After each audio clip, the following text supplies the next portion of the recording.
Hello, everybody. Welcome into the Apples and Ginos Fantasy Hockey Podcast. My name is Naker Niblink. I'm the creator of Apples and Ginos, originator of the Zero G Draft Strategy. And in this podcast, I'm going to go over the most puzzling players league wide as submitted by the Apples and Ginos Discord server. Let's get it.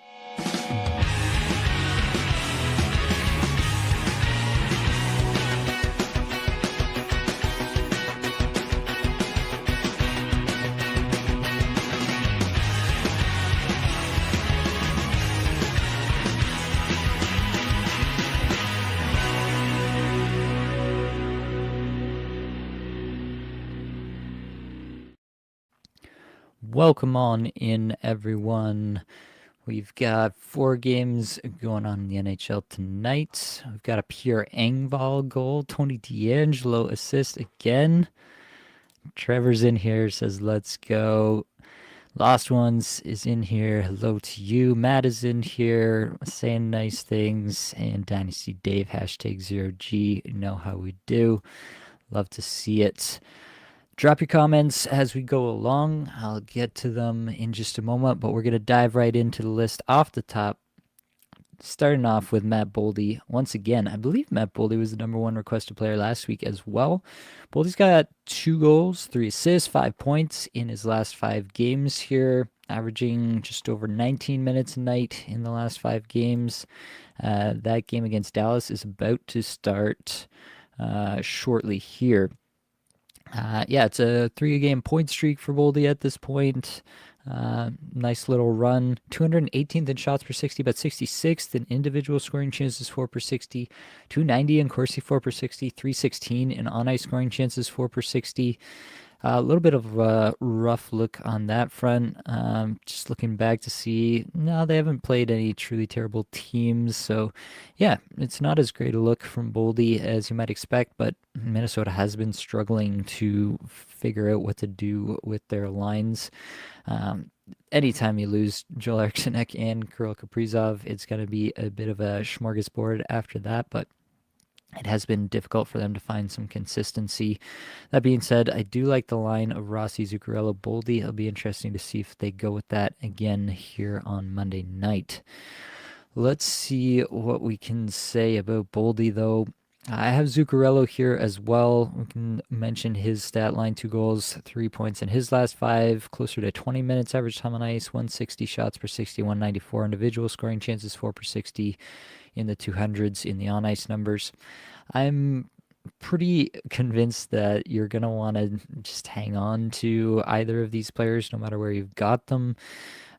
Minnesota plays 4 games this week. There's a pretty good chance, because the heavy nights are not super heavy, that even though Minnesota only has 1 off night this week, which is tonight, though Monday, that even though they only have the 1 off night, you're probably getting all 4 games of your Minnesota players regardless. Like, even if you're thinking about benching Zuccarello, pretty good chance that you won't have to if you're playing the rest of your team right and streaming away in other spots.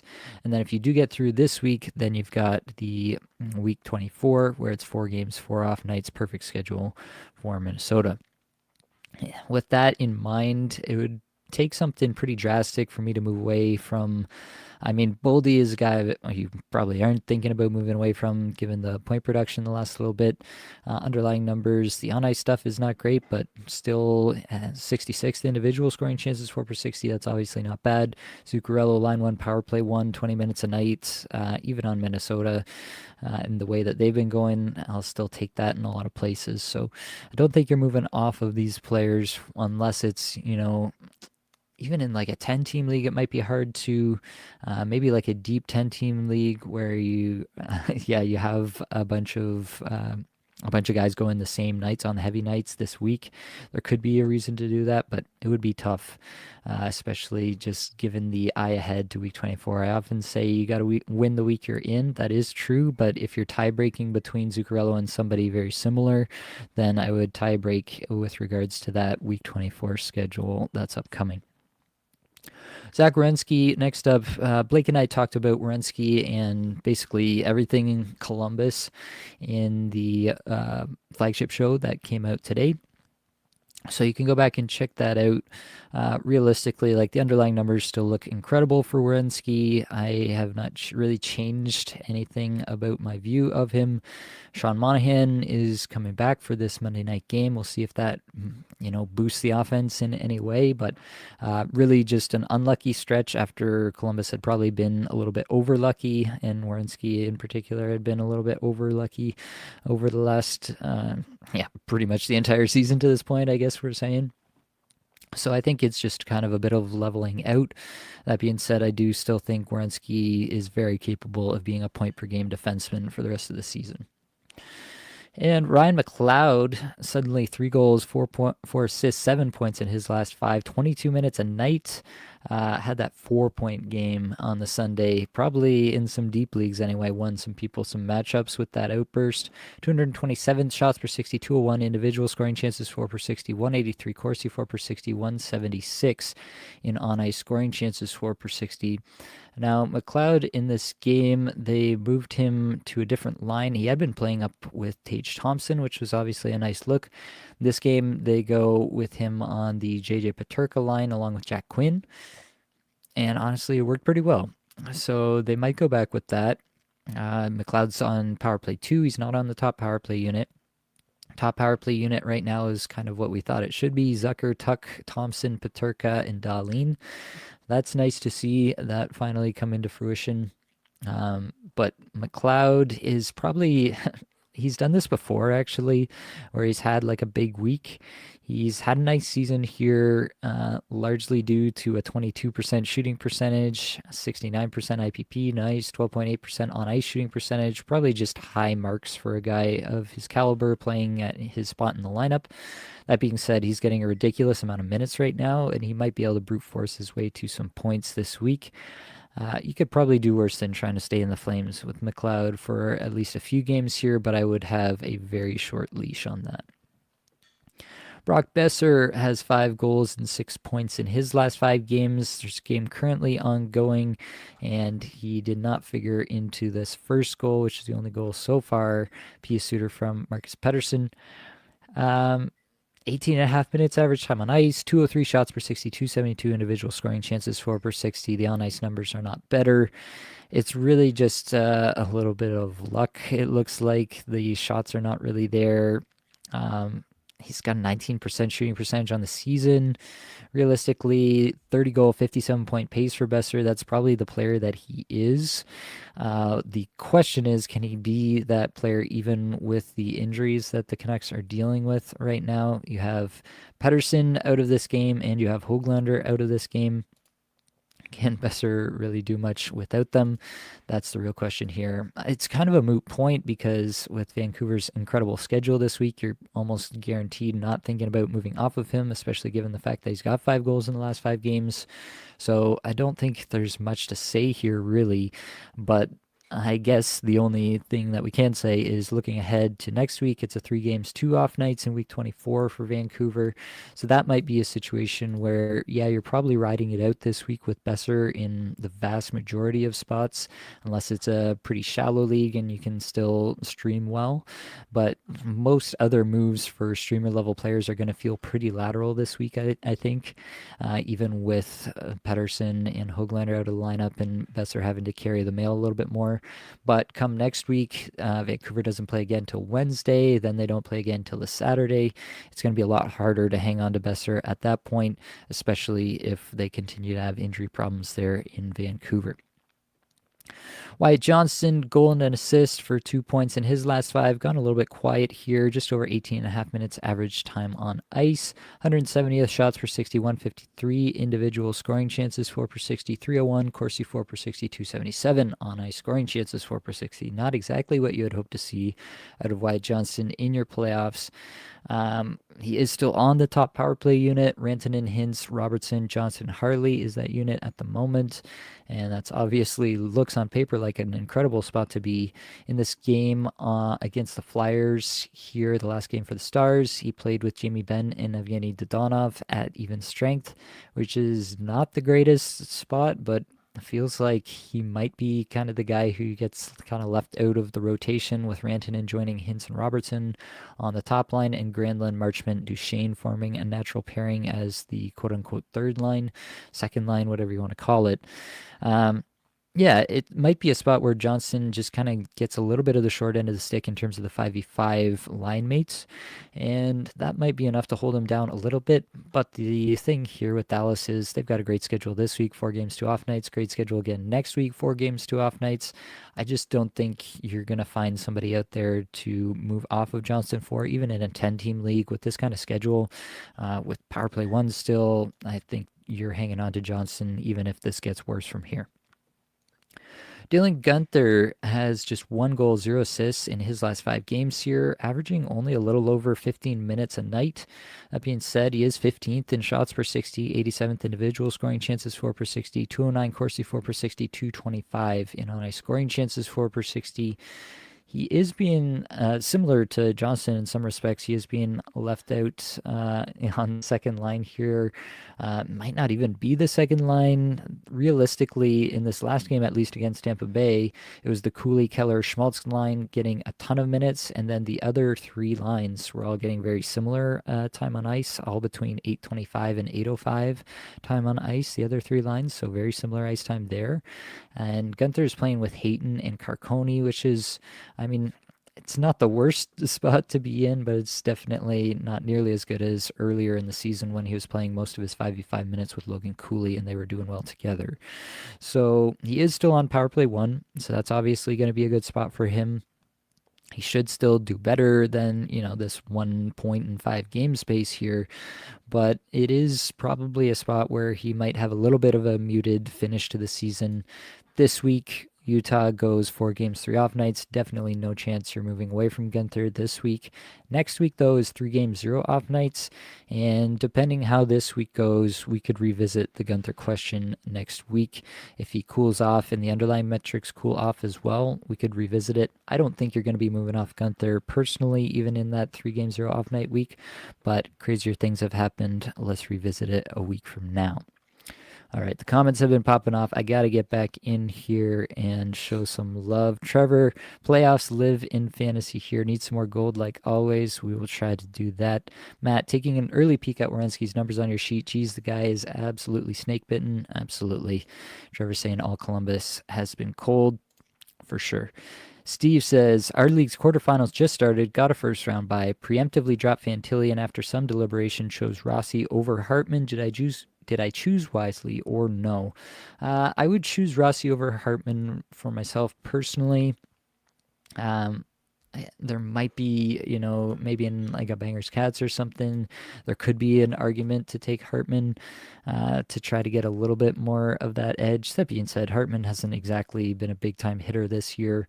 So I don't think it's a bad idea to go with Rossi. Rossi's cold at the moment. Hartman's been relatively hot. Comparatively, I guess you could say. But I think that realistically, Rossi should be the guy who gets most of the top line minutes, most of the top power play minutes, whereas Hartman still feels a little bit more of a peripheral guy. Just got the first lines from the Wild Dallas game that just started, and yes, it is Rossi between Boldy and Zuccarello again. So that's a good look for him, whereas Hartman is playing with Hinostroza and Trennan. Obviously, not as great a look there. So yeah, I think Rossi is the correct one. Nestle Swolehouse, what I do with my life now that my fantasy season is over? My advice, touch some grass, try to seek out the sun. That's what I like to do in the fantasy off season. Yeah, it does feel weird though when you, for myself anyway, I obviously dedicate a pretty solid chunk of time to this all throughout the fantasy season, and then when it's all immediately gone, it does feel a little bit weird to suddenly have all this free time on my hands. Dirty Deeds, what's the deal with Taylor Hall? We can throw Taylor Hall in the sheet here for a second for sure, if I can remember how to operate a computer.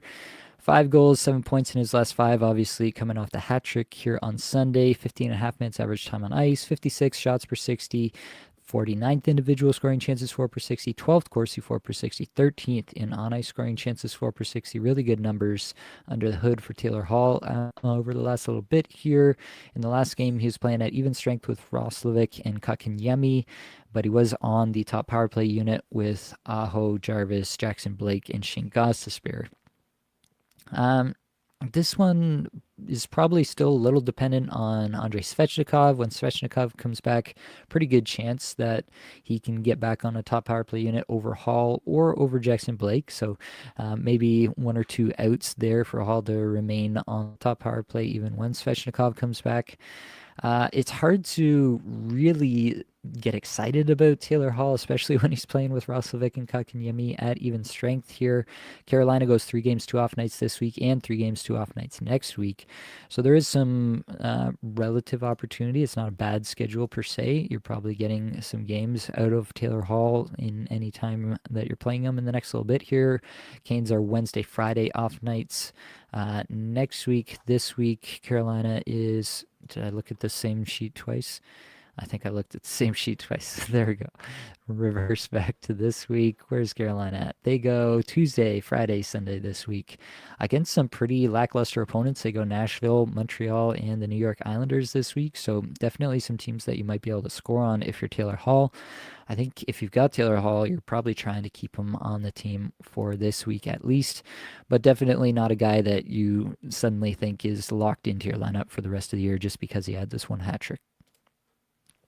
Jordan, hey Nate, looking for a Friday, Saturday, or Saturday, Sunday back-to-back stream. How would you rank Johnson, Voronkov, Toffoli, and Eklund? Standard Yahoo Points League, no plus minus. I think I would take Toffoli tops there. I could double check just to make sure his metrics are not horrific. No, they're still good. The last little bit, over 18 minutes, average time on ice. I mean, maybe if Voronkov really goes off tonight with Monahan back in the lineup, you can make an argument to go that route. But I think Toffoli's the most likely candidate here. I think he's been very consistent for the Sharks. It's been exactly as advertised. I think he's been an underrated part of Celebrini and Will Smith's success this year so far. That being said, Eklund is the one on the line with Smith and Celebrini at the moment. Toffoli joining them on the power play.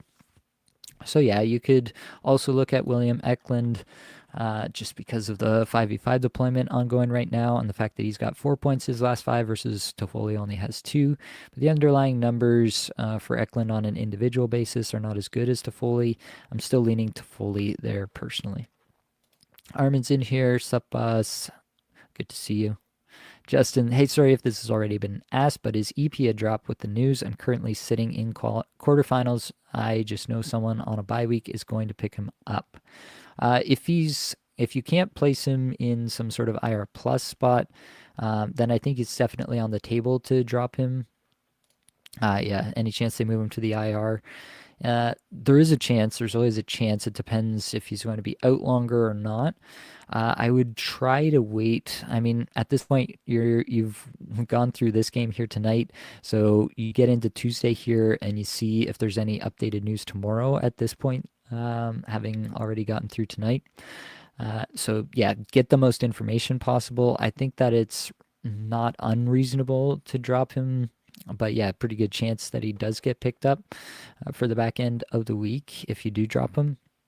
And you're just going to have to live with that. If that's what you have to do to ensure yourself of some games played this week, then you should absolutely do that. It does depend to me, like, what's the quality level of player that you're picking up? Can you get 3 games out of the player you're picking up, or 4 games even if you drop them in time tomorrow and you have open spots here on the Tuesday? Yeah, all those questions do matter to me when making this decision, but I would not shame anyone for making a decisive move like that to put themselves in the best place to win this week.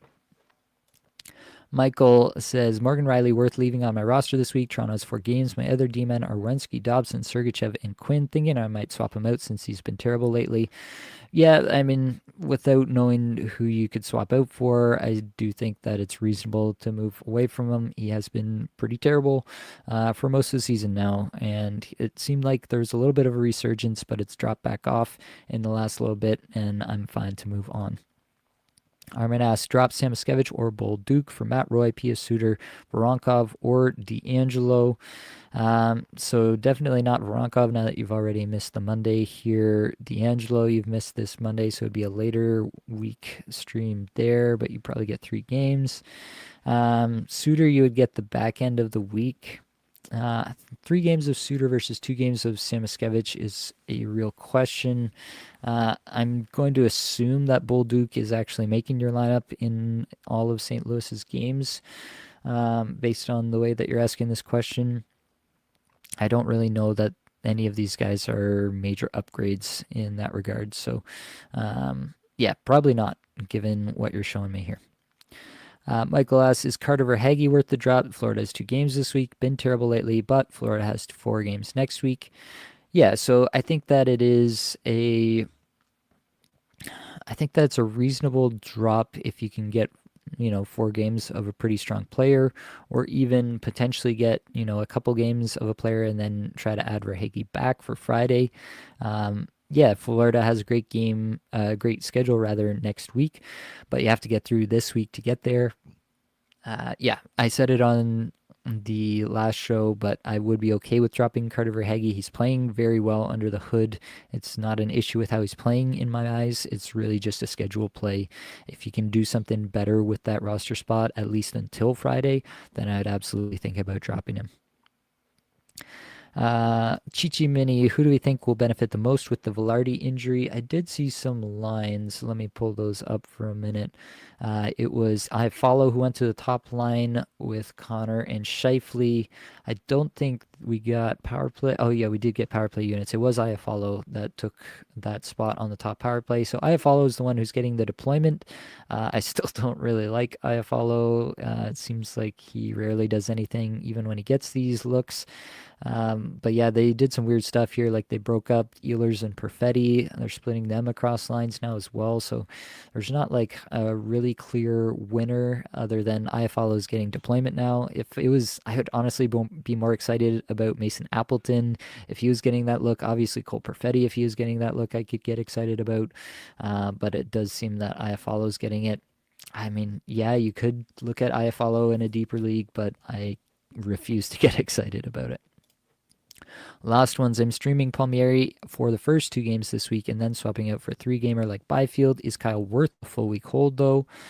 I think that's a reasonable approach, especially if you can get an extra game played. I would say Byfield and Palmieri are probably somewhat similar level streams for this week. Byfield probably a little bit higher in my estimation, but Palmieri is getting a ridiculous amount of deployment right now and has good stats under the hood, so I like him as well. So yeah, if there's other things you can do with that ad, then I wouldn't feel like you have to drop Palmieri.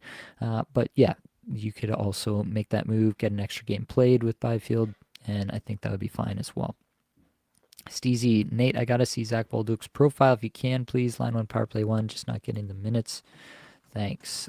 Zach Bolduc. Actually, I think it's Zachary, isn't it? Oh, I'm just butchering this name. Zach. Oh, no, there it is. 2 goals, 2 assists, 4 points, 14 minutes, though. 116 shots per 60, 85th individual. Scoring chances, 4 per 60. 161 Corsi, 4 per 60, 87 scoring chances, 4 per 60. Yeah, it's good line mates that he's with, playing with Thomas and Neighbors at even strength. And realistically, I don't think it's power play 1 because I think realistically in this last game, it was the Kairu power play that got the most time, but it's really just a 1A, 1B situation, close to a 50-50 power play split as you get around the league. So I don't really think it is true power play 1. Bolduc's fine in a deeper league. The 14 minutes is what's going to hold you down. I don't know if he got a little bit more in the last game. I could double check that one there. Zach Bolduc it was 13:05 in the last game as well. Yeah, I can't really get excited about it. But it is a good spot for him nonetheless. So yeah, in a deeper league, it's probably worth a shot. In a normal 12-teamer, it's probably not. St. Louis has a pretty nondescript schedule. Tuesday, Thursday, Saturday this week. Nothing to write home about. So it's not really a schedule play. There's a good chance that there's somebody else out there that's going to do something better for your lineup. E. God, the Blue Jackets are awful. Get this game off my screen.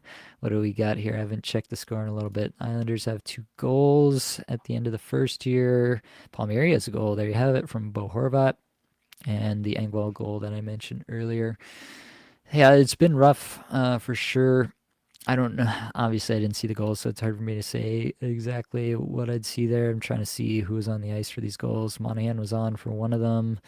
Fantilli's line was on for one of them, it looks like. Tough look, no doubt. But yeah, it can be one of these situations, right? Like the Blue Jackets are not a team that's used to success.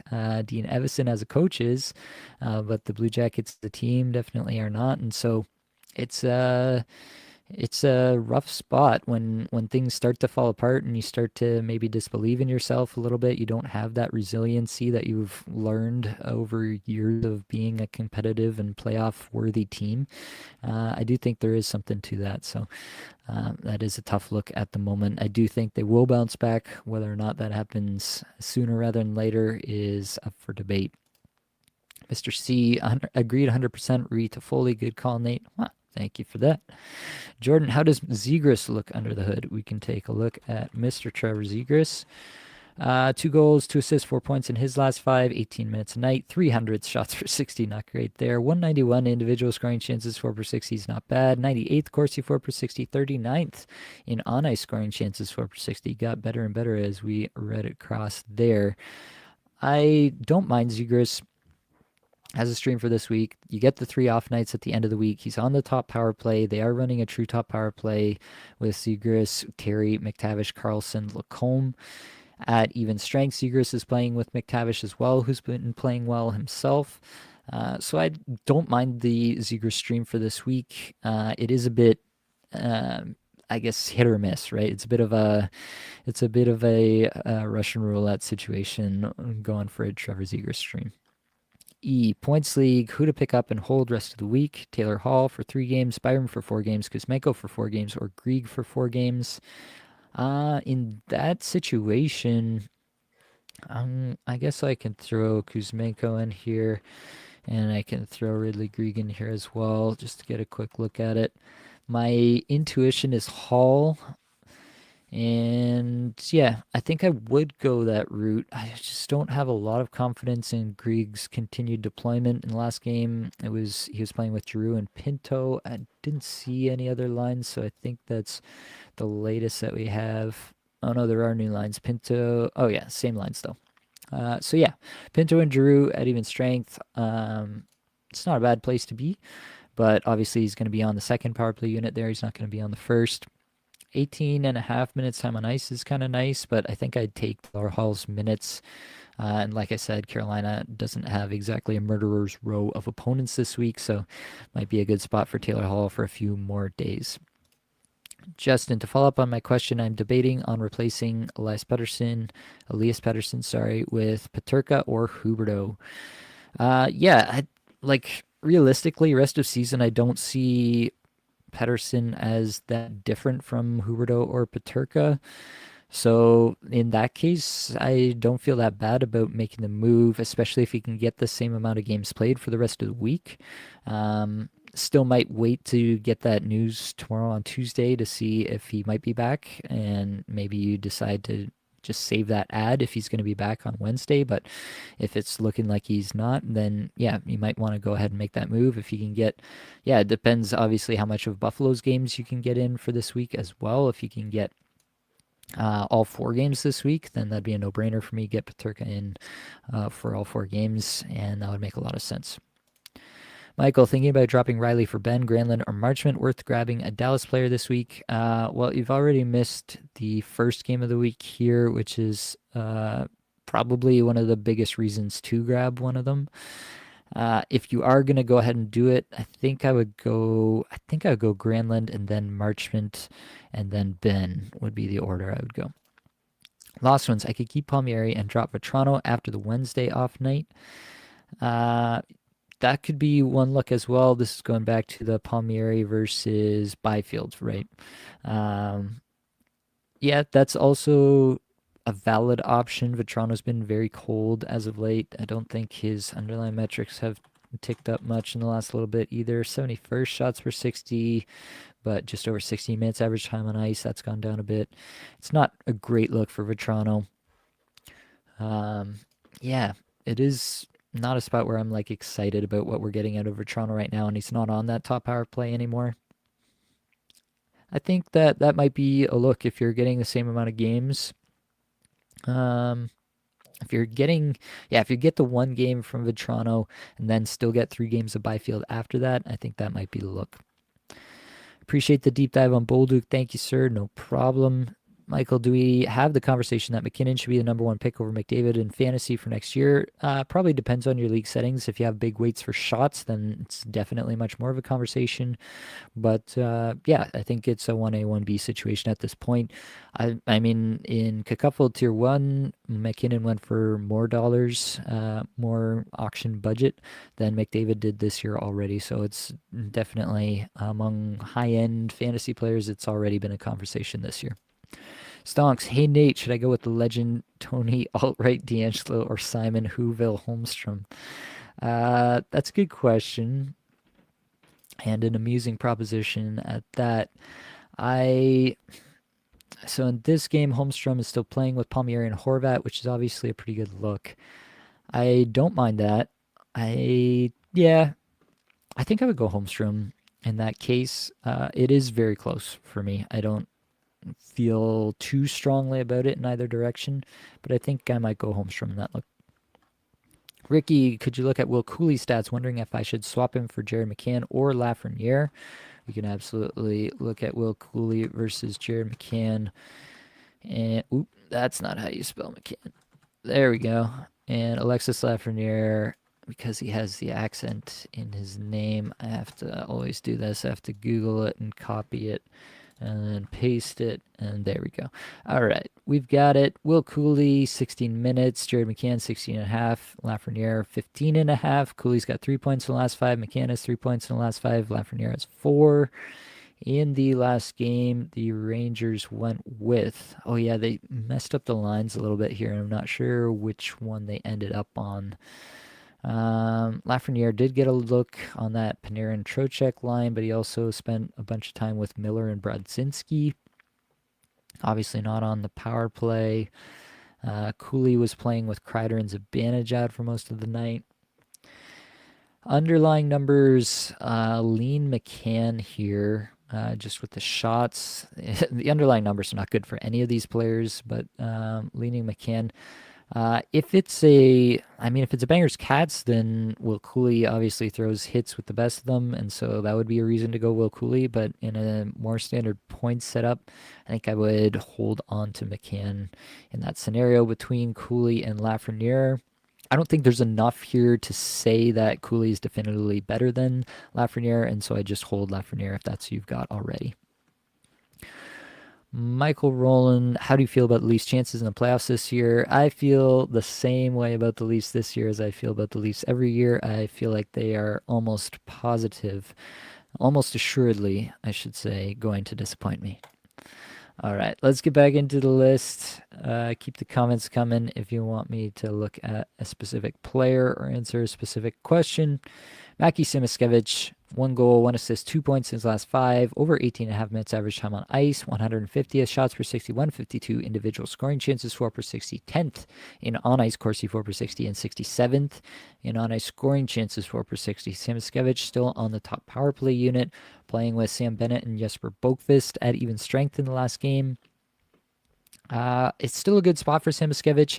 If you can get a bunch of games played for moving away from Samiskevich, like if you can get 4 games of, I'm trying to think, if you can get 4 games of Jason Zucker instead of 2 games of Mackie Samiskevich, I think I would go with the 4 games of Zucker there, just as an example. I think that is a move worth making, so I don't think you have to hang on to Samiskevich by any stretch of the imagination.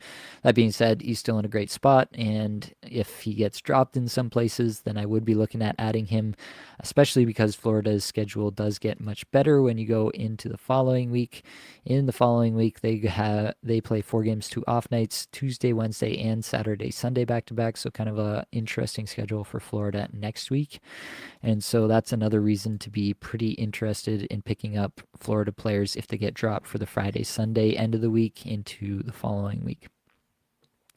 Steven Stamkos, 1 goal, 2 assists, 3 points in his last 5, 18 minutes average time on ice, 129 shots per 60, 298 individual scoring chances for per 60, 60th in Corsi for per 60, and 142nd in on ice scoring chances for per 60. The Nashville Predators did mess up their lines a fair bit in the last game. Stamkos played with Marchessault in both iterations of that line, one with Cole Smith, one with Michael Bunting. Neither super compelling, but obviously still in the top power play there as well. So he is going to get some pretty good deployment in any way. Yeah, this week it's not a good week for Nashville schedule-wise, 3 games, 0 off nights, but next week it's 4 games, 2 off nights. So if you get through this week, then it probably looks better again for you. I've got Stamkos in one spot, and I just frankly have bigger fish to fry, so I'm keeping Stamkos all week long. It's still like a guy who's getting 18 plus minutes playing power play 1, and we know that Stamkos could get hot here, and he could pop off on the power play. Even if it was only on the power play, he could just like net 3 power play goals in a week. That's very possible for him, even though it seems more and more unlikely as this season has progressed. Yeah, that's kind of where I'm at. I wouldn't fault anyone for moving off of him, especially if they need to get more off nights. If they're full on some of the heavy nights and they're looking at benching Stamkos already, definitely not a player that you have to hang on to. Quinton Byfield, 3 goals, 5 points in his last 5, just over 18 minutes, average time on ice, 200 shots per 60, but 11th in individual scoring chances for per 60. Another nice goal against Jeremy Swayman that was one of the goals that ultimately sunk me in the Patron League. I'm still a little bit bitter. I will get over it. Just ask me in a couple months. 208th in Corsi 4 per 60 and 76th in on ice scoring chances 4 per 60 for Byfield. Yeah, he's playing really well, generating scoring chances at a pretty good rate. He doesn't shoot, but he generates chances somehow. I don't really know how that works, but that's what he's doing. Yeah, I think that Byfield is a pretty solid streamer, maybe a little bit above that level now where you're thinking he can sustain like a 65, 70 point pace for the rest of the season given the deployment right now. And LA plays 4 games this week, so you're probably hanging on here. Next week, they go 3 games, 0 off nights, so that's going to be much more of a conversation with Byfield. But at the moment, I think you're hanging on to him and enjoying what he's given you.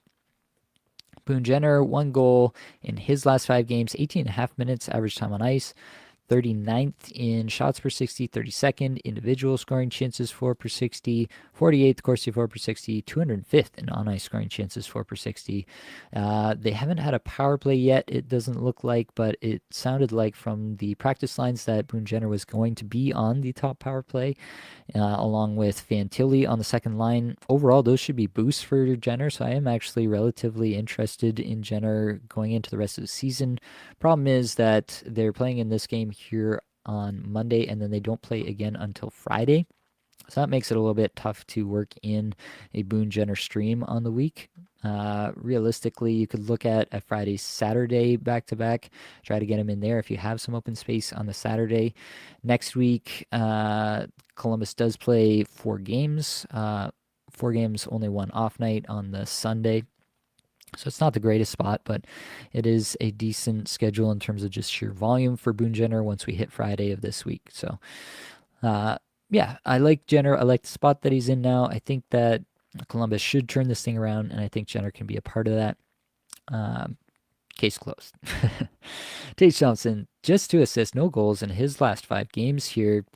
21 minutes average time on ice, 29th in shots per 60, 10th in individual Corsi 4 per 60, 124 Corsi on ice Corsi 4 per 60, and 132 in on ice scoring chances 4 per 60.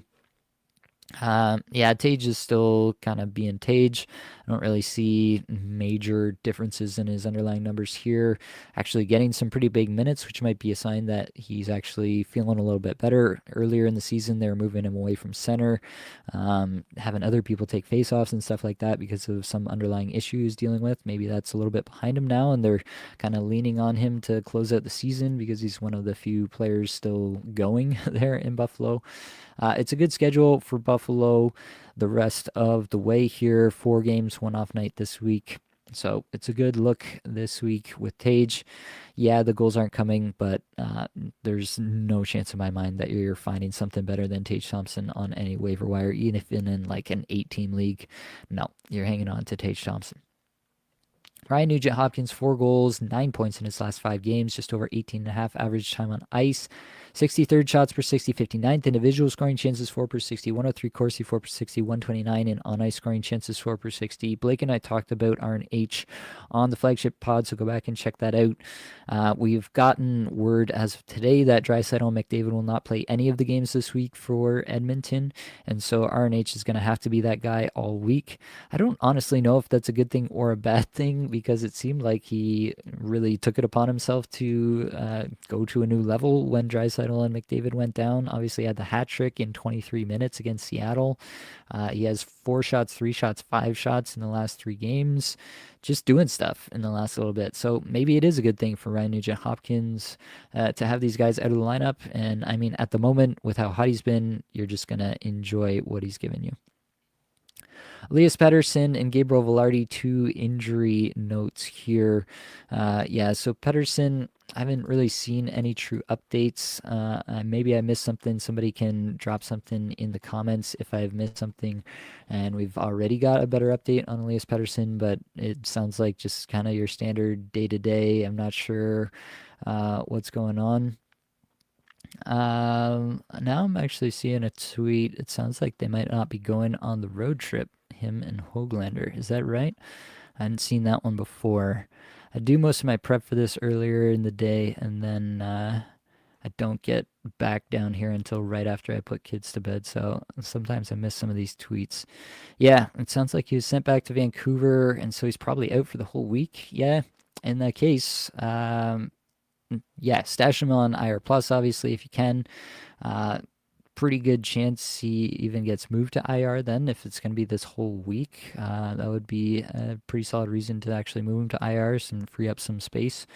There could be a good situation. Not a good situation, but a situation for our previous commenter who had to have who was using just a roster spot, not an IR spot for Pettersson. So hopefully he does get moved to the IR sooner rather than later. It'd be kind of curious that they wouldn't get that done today with the game being played here tonight, but maybe they had a plan in place already for the day. Just speculating, but interesting regardless. In any event, like I'm not super excited about Elias Pettersson the rest of the season. Just dealing with another injury here. Not going to play for a bit. We don't know for how long at this point. It's tough to get excited. If you have to drop Elias Pettersson, I would not feel very badly about doing that at all. If he's not getting the IR designation that you need, I would just go ahead and drop him at this point. Get through this week. You got to win this week to get to the next one. Velarde was labeled week to week. This was particularly annoying for me. I have Velarde in Tier 1 Cupful, and I had the bye last week, but we didn't get this news till today, so I had to use an ad to make my Velarde move. Also got Jacob Chikrin news today, which was brand new, so super fun stuff for me, but enough griping about my situation. Velarde wasn't playing very well the last little bit anyway, and I do wonder if this upper body injury was something that he was maybe dealing with a little bit before that. Just speculation, but it would make sense based on some of the underlying numbers that we're seeing here. Either way, Velarde not going to play for the next little bit. Realistically, I think you're only excited, you're not excited, but you're only even thinking about potentially getting him back if you play all the way to the end of the season into week 25. Barrett Hayton, just 1 assist now in his last 5 games, just over 16 minutes average time on ice. All the metrics have completely fallen off the map here. 350 shots per 60, 341 individual scoring chances for per 60, 278 Corsi for per 60, 259 in on ice scoring chances for per 60. Yeah, just really terrible all of a sudden since losing the top power play. Now all of a sudden Barrett Hayton can't play hockey at even strength either. I don't really know what the correlation there is, but it's definitely appears to be a real one. So you can move off Barrett Hayton. It's a good schedule this week, right, for Utah, which is the tough part. You don't really want to move away from a Utah player when they're giving you the schedule. They go here tonight on Monday, then they go Thursday, Friday, Sunday this week. So 3 off nights, 4 games played. It's tough to waste an ad to remove a player who's already given you 4 games played in a week and good off nights at that. So that part is tough, but if he's going to continue to do this, this is truly atrocious. Yeah, if he's being benched on some of these nights, or if it's a spot where you just don't know who to drop, I don't think Hayton is a really great candidate to have a pop off week, and so I wouldn't feel too bad about moving on from Hayton if that's what makes the most sense for your lineup this week. Leo Carlson, 2 goals, 3 points in his last 5, 16 and a half minutes average time on ice, 317 shots per 60, 342 individual scoring chances for per 60, 126 in Corsi for per 60, and 54 in on ice scoring chances for per 60, I should say. Carlson has been a bit of an enigma this season for me. I thought he might take another step this year, but that hasn't really happened.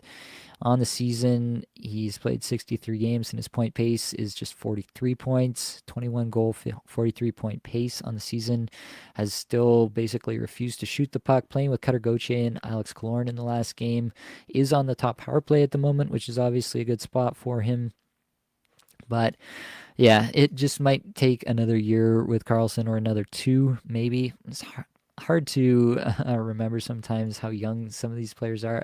Leo Carlson came straight from the draft, straight into the NHL, and that's always a tough thing. Sometimes these bigger players take a little longer to develop as well.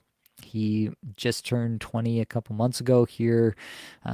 It's still a very young player, playing in a tough environment in Anaheim for Greg Cronin, entering the hellscape as his first taste of the NHL. Tough spot for a young player to really show his mettle. So I think that you can probably still do worse than Carlson as an end of week stream for the 3 off nights that Anaheim has this week, but it's not a player that I'm excited about for the week, especially with the potential that he could get moved off the top power play at some point as well.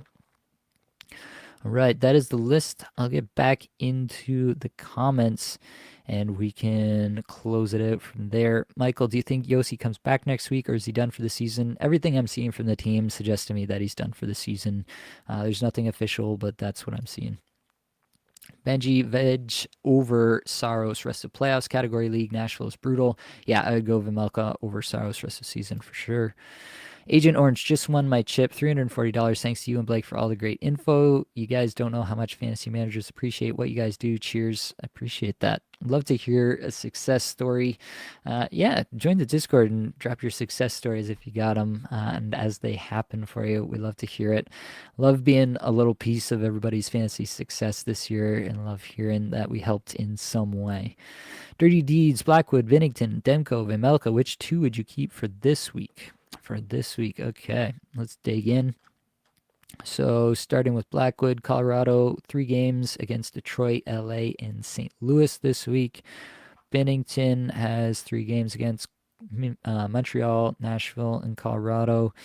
Demko is playing tonight, so I don't know if you've already got him in. Vejmelka's playing as well.